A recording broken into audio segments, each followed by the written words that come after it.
오늘도 공부할 내용은 예수 그리스도의 종 바울은 하는 부분입니다. 그래서 이 말씀을 거꾸로 뒤집어서 이야기를 하면은 예수는 바울의 주인 되신다.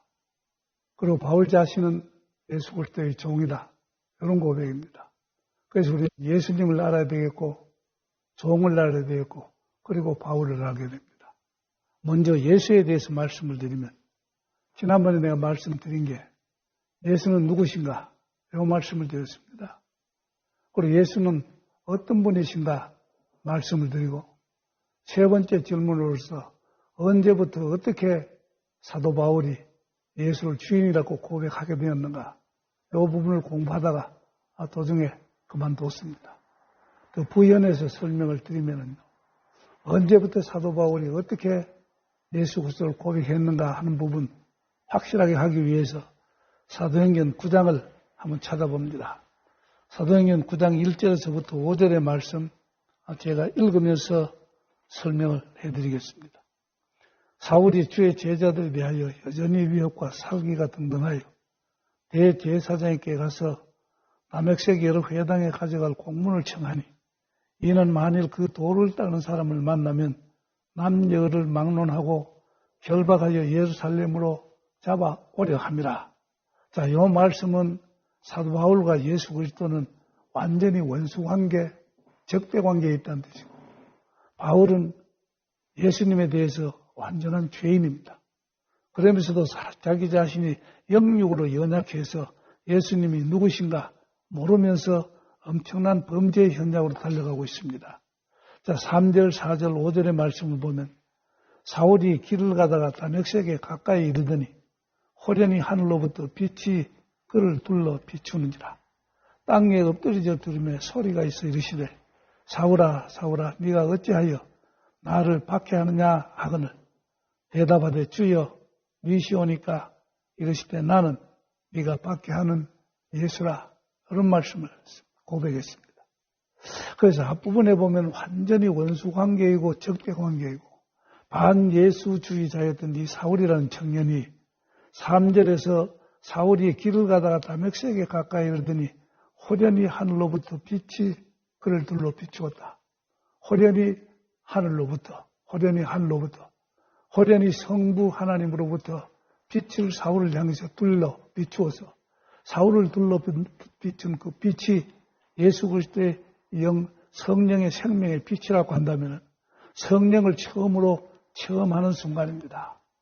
그래서 그 성령의 빛이 둘러 비추니까 그 성령의 빛 속에 그 속에 있는 생명 에너지, 사랑 에너지, 일하는 역사하는 운동 에너지가 삽시간에 호련히 사울이라는 사람의 그 영혼을 뚫고 들어가서 속에 임재해 계시고 내재하고 내주하시기 시작하면서부터 운동력이 막 일어나니까 사울이라는 청년이 그 운동력에 항거불능한 상태에서 그저 납작하게 엎드려집니다. 엎드려져서 소리에서 이르시되 사울아 어찌하여 네가 나를 핍박하느냐 박해하느냐 하시거늘 사울이 대답했는데 주여 하면서 대답합니다.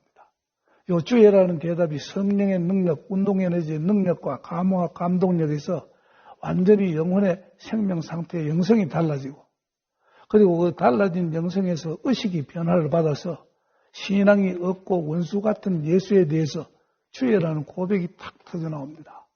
요 주여 하는 요 말씀은 그 신앙 고백이죠. 그리고 당장에 동시에 어떤 현상이 일어나는가 하니 주여 고백하는 순간에 신앙 고백을 하는 순간에 누구시니까 거듭난 이성이 되고 거듭난 이성에서 터져나오는 신학적 질문이 누구시니까 그런 질문으로 부르짖었습니다.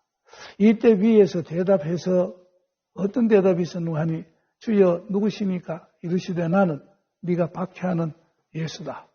주여 하나님이여 하는 데 대한 대답. 네가 박해하는 예수다. 내가 너의 하나님 예수다. 주님께서 이렇게 응답을 하십니다. 자, 이 응답을 우리가 살펴보면은 사도 바울이 주여 나의 주인 되신 이여 나의 하나님이여 이렇게 고백했을 때고 주인 되신 분이 하나님이시고 그 하나님이 누구신가 구체적으로 가르쳐주세요 하는 그 요청, 꼭 기도를 했을 때 신학적인 질문을 했을 때 위에서 음성으로 터져나온 게 바로 네가 핍박하는 예수님이다. 그런 대답을 얻었습니다. 사울이라는 청년이 그때 예수님을 핍박할 능력도 없고 가능성도 없습니다.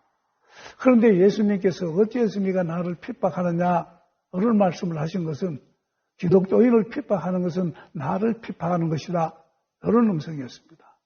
그래서 경고성의 음성이기도 하고 어찌 정신을 못 차리느냐 마음이 이제 완전히 바뀌어져서 고백이 새로워져라 하는 어떤 아주 초청의 메시지이기도 한데 이때부터 사울은 예수를 주님으로 하나님으로 고백을 했고 그러면서 주님의 가르치심에 의해서 그가 예수임을 알게 됩니다.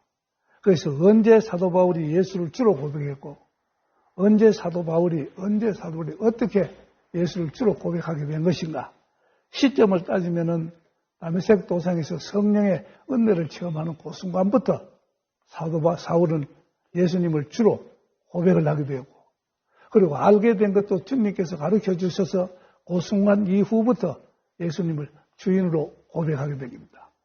바로 이 순간 이후부터 사도 바울은 날마다 순간마다 성령과 교제하고 교통하면서 예수님께 주로 고백하고 예수님이 나의 하나님이다 고백하면서 한평생 순교자에 이르기까지 예수님을 주로 하나님으로 고백하면서 산 그런 사도 바울입니다. 자, 그래서 예수님께서 은혜로 믿음을 주셔서 신앙을 고백하게 되고 예수님께서 신앙 교육으로 가르쳐 주셔서 신학적인 교육을 통해서 예수를 그리스도로 알게 되고 정리하게 되고 이렇게 해서 사도 바울은 예수님의 제자가 된 건데 자, 예수님은 그 당시 이후부터 예수님을 하나님으로 믿고 알게 된 그 내용이 무엇이었을까? 여기에 이제 성경 말씀에 기록된 대로 사도 바울은 믿게 되었고 그 내용을 따져보면 바울은 예수님을 하나님으로 믿고 말씀으로 믿고 그러면서 이 땅에 오신 메시아 구세주로 믿으면서 그분은 창조주이다. 창조주이셨다. 그의 서신 곳곳에서 증명을 하고 있고 구약 성경에 증거되어 있는 그대로 사도 바울이 다 믿게 되는 겁니다. 그래서 하나님, 예수님, 성부, 성자, 성령 하나님은 창조주였다는 뜻이고 그 창조주이신 하나님 그분은 전지전능하고 거룩하신 분이다. 이렇게 믿고 알게 되었습니다. 그리고 그분은 소유주이다.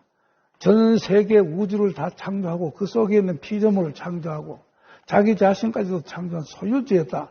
그러기에 이 세상 전체의 소유주는 오직 하나님이시다. 하나님은 소유주로 고백하게 되고 그분은 파송자였다.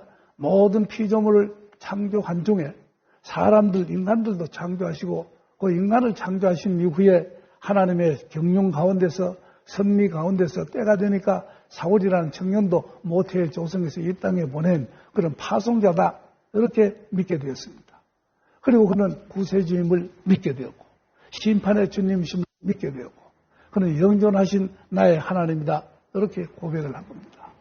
그래서 신앙의 은혜를 체험한 다메섹 도상의 사건 이후부터 그는 성령께서 주신 은혜, 성령께서 가르치심에 의해서 당신이 나의 주님이고 나의 하나님이다. 체험적인 하나님을 믿고 알게 되었다. 이런 말씀을 드릴 수가 있습니다. 자, 그런데 여기서 우리는 정말 중요한 것을 배워야겠습니다. 우리의 신학을 좀 더 확대해서 익스텐디드 테올로지를 한번 해보면요.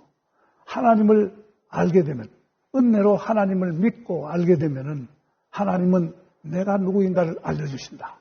그래서 내가 누구인가를 아는 것, 나의 정체성을 분별하고 깨닫고 알게 되는 이런 은혜를 주시는 거, 이거야말로 예수 믿고 받는 축복 중에 가장 큰 축복이 아닐 수가 없습니다. 이것보다도 더 큰 축복이 있을 수가 없죠. 돈 몇 푼 더 벌었다고 해서 다른 사람보다도 몇 년 내가 더 살았다고 해서 거기에서 우리는 가장 큰 축복을 받은 것으로 착각을 하는데 그런 것들은 플러스 알파의 축복일 뿐이고 가장 본질적인 축복은 무엇인가 하니 하나님의 성령의 은혜를 감동받은 때로부터 그 감동해서 은혜 주신 그분의 가르쳐 주신 것, 그 배움의 내용을 통해서 내가 하나님을 알게 되고 나를 알게 된다는 이게 가장 큰 축복이었다. 이런 말씀입니다. 에베소서 15장 17절도 보면 하나님께서는 우리를 은혜로 구원 주시고 성령을 통해서 하나님 자신을 알려주고 우리에게 하나님 자신을 알려주고 나를 알려주신다. 이런 내용이 기록되어 있습니다. 그 내용을 우리가 구체적으로 한번 살펴보면은 예수는 하나님이시다. 그리고 예수는 말씀이시다. 그래서 성부, 성자, 성령의 하나님 그분은 만물의 창조주이시니까 나는 그분의 피조물이다. 나를 알게 됩니다.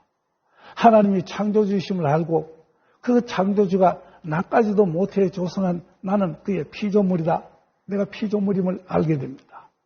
그리고 그분은 전지전능하신 분이고 거룩하신 분이기 때문에 그분 앞에 내가 서서 나를 조명해 보면은 나는 무지하게 짝이 없다는 것을 알 수 있습니다. 그분의 전지 앞에 나는 무지할 수밖에 없다. 그분의 전능 앞에 나는 무능한 존재이다. 그분의 거룩하신 그 존재 앞에 나는 속되고 죄인됨을 알 수가 있습니다. 그래서 예수는 주인이시고 나는 정직임을 알 수가 있습니다. 그가 소유주니까 주인이시고 그리고 그가 소유주와 주인이시고 주인이니까 나는 정직이다 하는 사실을 알 수가 있습니다.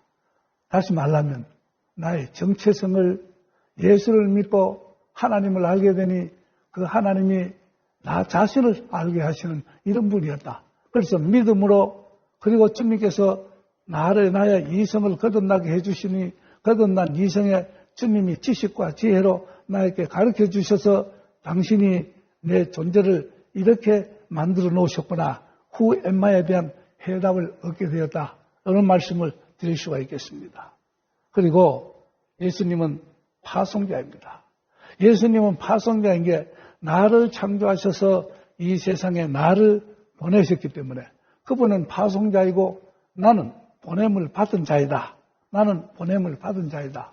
그래서 내가 어떤 사람인 줄 알게 됩니다. 내가 어떤 사람이냐.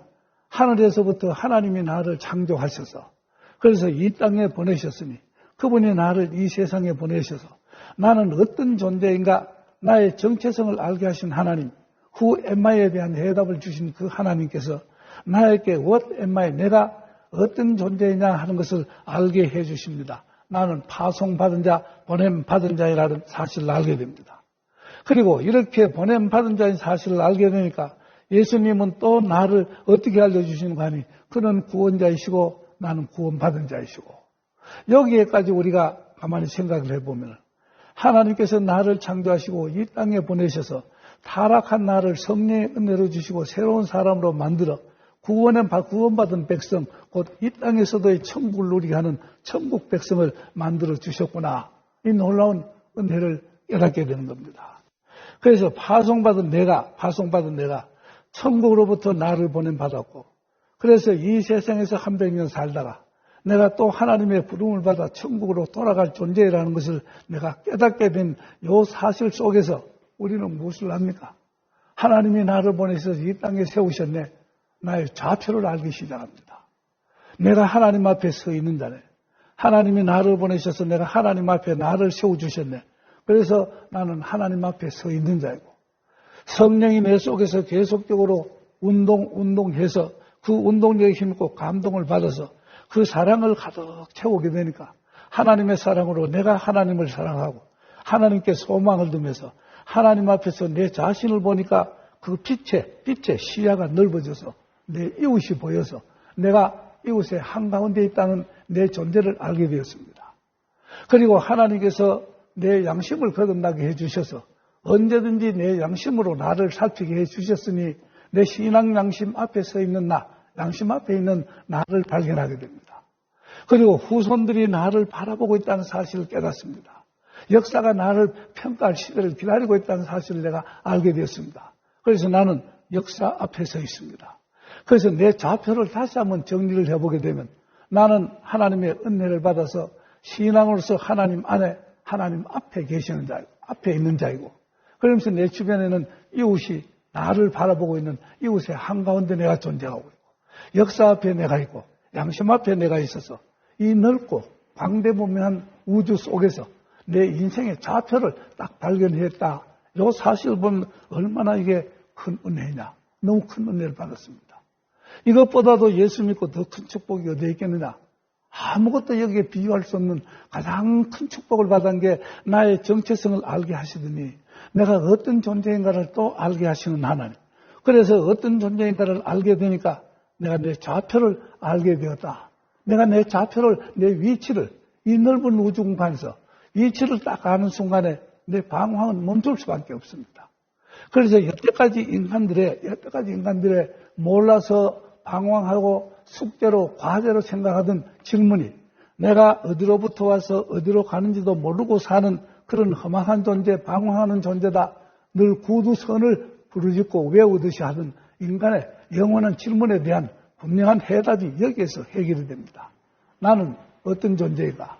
하나님으로부터 창조되어서 그래서 하늘로부터 내가 이 땅에 여기에 와서 이 땅 여기에서 300년 내가 살게 됩니다.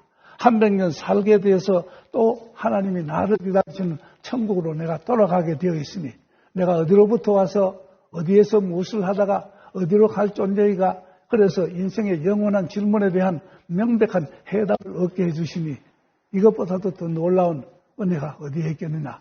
하나님을 믿고 하나님을 알게 하시더니 내가 하나님 앞에서 나를 알게 된 존재입니다. 자, 여기에서 우리가 더 크게 또 한번 생각을 해보면은 이렇게 내 존재가 어디로부터 와서 어디에서 무엇을 하다가 어디로 갈 것인가가 명백하게 되었으니 내 인생은 하나님의 은혜의 덕분에 하나님의 가르치심의 덕분에 내가 하숙생이라는 신세를 면하게 됩니다. 그리고 내가 나그네라는 신세를 면하게 됩니다. 제가 여기에서 하숙생이다, 나그네다 이렇게 믿지 않는 인생을 정의한 것은 물론 성경에도 혼돈해서 기록한 적이 있습니다만은 이렇게 믿지 아니하는 인생을 이렇게 이야기를 한 것은 그런 하숙생은 이런 존재이기 때문입니다. 하숙생이나 혹은 나그네라는 인생은 어디로부터 와서 모르고 어디로부터 온지 모르고 어디에서 무엇을 하는지도 모르고 그리고 어디로 가는지도 모르고 그저 던져진 존재입니다. 이 세상의 하이데카 이야기로 던져진 존재, 아웃캐스팅 된 존재라고 생각하고 허망하게 살았고 방황하면서 살고 이런 존재였던 나를 이제는 내 온 곳이 하나님이고 내가 사는 곳이 이 세상이고 잠시 살다가 다시 돌아갈 곳 영원한 천국이 있다는 것을 아니까 나는 천국을 향해서 걸어가는 영원한 순례자이다.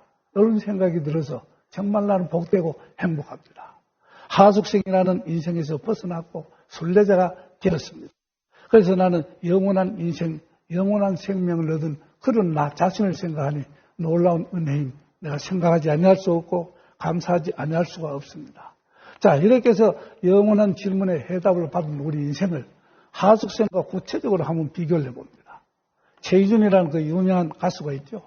그 유명한 가수는 저에게는 한 3년 대학 선배, 한 3, 4년 대학 선배가 되는데 신입생 환영회 때마다 우리 학교에 와서 함께 이제 환영을 해주고 이런 분인데요. 그분이 하숙생이라는 노래를 부릅니다. 그 하숙생의 노래의 가사가 어떻습니까? 인생은 나그네 길이고 어디서 왔다가 어디로 가는지 모릅니다. 구름이 흘러가듯 떠돌다 가는 길에 방황하는 존재가 바로 인생이라는 겁니다. 이렇게 어디서 왔는지도 근원도 모르고 출발도 모르고 그리고 어디에서 사는지 과정도 모르고 돌아갈 길도 몰라서 단순히 이 세상에서 던져진 존재로 길도 모르고 일도 모르고 방황하는 이 존재가 불안하지 아니할 수가 없고 그래서 불안을 숙명으로 하는 이런 인생 그런 인생이니 정일랑 두지 말자. 그 순간적인 정을 도서는 못할 거냐. 미련일랑 두지 말자. 미련도 두지 말자. 얼마나 고독하고 외로운 존재입니까? 불안을 숙명으로 알고 살아야 되고 고독도 외로움도 숙명으로 알고 살아야 되는 이 불행하고 불쌍한 그 인생이 나그네 인생이고 하숙생이고 그들이 바로 던져진 존재이고 믿지 아니하는 하나님을 모르는 자들입니다. 이런 하나님의 모르는 자에서 나를 하나님을 아는 자 예수 그리스도를 믿는 예수 그리스도의 제자로 삼아주셨으니 이게 얼마나 놀라운 은혜인가 그래서 주님은 나에게 인생의 정답을 가르쳐 주신 분이다. 정답을 가르쳐 주시는 분이다. 이렇게 고백을 하게 됩니다. 그래서 이런 주님, 영원하신 현존, 주님 안에서 나에게 내 존재의 정체성을 가르쳐 주시고 나의 어떤 존재인가 what am I를 가르쳐 주시고 나는 어디에 있느냐 나의 좌표 where am I에 대한 정답을 가르쳐 주시는 이런 존재를 가르쳐서 사도 바울은 나의 주인께서 나를 이렇게 알려주셨고 나를 이렇게 알려주신 내 존재를 체험적으로 알고 주님을 찾아보니 당신은 나의 주인이요 나의 하나님이고 나는 당신의 종입니다. 이런 메시지를 사도 바울은 예수 그리스도의 종이라고 기록한 겁니다. 바로 예수 그리스도의 종은 바로 이런 존재입니다. 나를 안 존재이고 내가 어떤 존재임을 알았고 내가 어디에 있는 존재인지 영적인 현주소도 분명히 알고 그러면서 하늘을 향해서 걸어가는 철로 역정 순례자, 철로 역정을 걸어가는 순례자라는 고백이 예수 그리스도의 종이라는 뜻입니다. 바로 사도 바울과 같은 영을 체험하고 사도 바울과 같은 신앙의 교육을 받고 같은 신앙의 훈련을 받은 저도 바로 여기에 예수 그리스도의 종에 속합니다. 그래서 제가 나의 주인 되신 하나님과 예수 그리스도의 종된 나와의 관계에 너무나도 인생의 정답을 얻고 너무 감격하고 감동해서 저도 책을 책을 2권, 3권을 썼는데 그 책의 이름을 물으면서 찾아가는 철로역정이라는 행복역정이라는 책을 썼습니다. 철로역정을 지은 잔 버난의 그 책 제목을 본을 따서 그래서 나는 물으면서 찾아가는 행복역정 이렇게 이름을 지었습니다. 영어로 하면 이야기를 하면 Searching for the way to happiness 물으면서 찾아가는 행복역정 이게 예수 그리스도의 종된 우리 인생 행로 운명입니다. 운명을 알게 된 인생 나의 정체성을 알게 된 인생 나의 영적 현주소를 알게 된 인생 이런 인생에게 어떻게 길이 보이지 않겠습니까? 이런 인생에게 어떻게 일이 보이지 않습니까? 그래서 주님 걸어가신 그 길 이웃을 위한 십자가의 길을 걸어가게 되었고 그분이 하신 일 섬기는 일로 자기의 생명까지 바치는 것 인생 전인격적인 모두를 바쳐서 섬기는 일을 하는 십자가를 진 이 예수의 종이 된 겁니다. 그래서 이 예수 그리스도의 종 주인 사도 바울의 고백한